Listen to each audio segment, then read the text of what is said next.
En science, on parle souvent de molécules. Mais au final, une molécule, qu'est-ce que c'est? La molécule, c'est l'unité de base d'un corps, qu'il soit vivant ou non vivant. Vous pouvez représenter celle-ci par une forme géométrique quelconque, bien qu'en général, nous préférions utiliser le rond pour modéliser celle-ci. La molécule est composée d'atomes. Ce sont des entités plus petites qui s'associent pour former une molécule. On les représente également à l'aide de formes géométriques. Nous connaissons tous les atomes qui constituent la matière.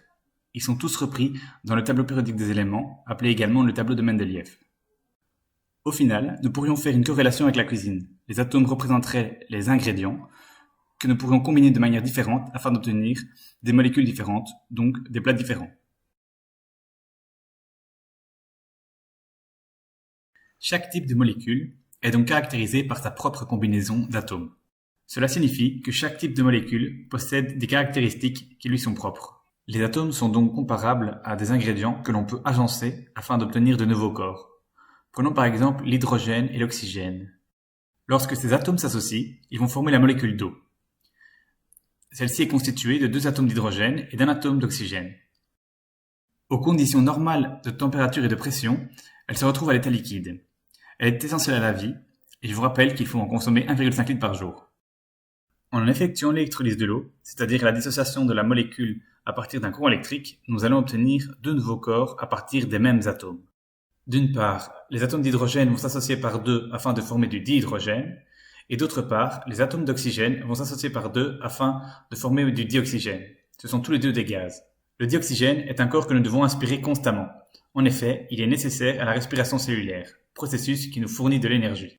Alors que le dihydrogène est également un gaz aux conditions normales de température et de pression, qui est explosif au contact d'une flamme. Nous avons donc trois corps à partir de deux ingrédients différents. Tu peux connaître la composition d'une molécule en analysant sa formule moléculaire. Prenons trois exemples. Le chlorure de sodium, le dioxyde de carbone et l'hydroxyde de cuivre. Donc, le chlorure de sodium, c'est du sel de cuisine, le dioxyde de carbone, c'est ce que nous expirons, et l'hydroxyde de cuivre peut servir de fongicide, c'est-à-dire à détruire les champignons. Analysons maintenant leur formule moléculaire. Le chlorure de sodium est constitué d'un atome de sodium et d'un atome de chlore. Dans la molécule de dioxyde de carbone, on observe un indice. C'est un chiffre qui nous informe du nombre de fois qu'est présent l'atome qui le précède dans la molécule. Il y a donc deux atomes d'oxygène et un atome de carbone dans le dioxyde de carbone. Dans la molécule d'hydroxyde de cuivre, on observe un groupement. C'est un ensemble d'atomes qui s'associent mais qui peuvent encore se lier à un autre atome. Ici, l'indice se rapporte donc à l'ensemble du groupement, car il est après la parenthèse. On observe un atome de cuivre, deux atomes d'oxygène et deux atomes d'hydrogène.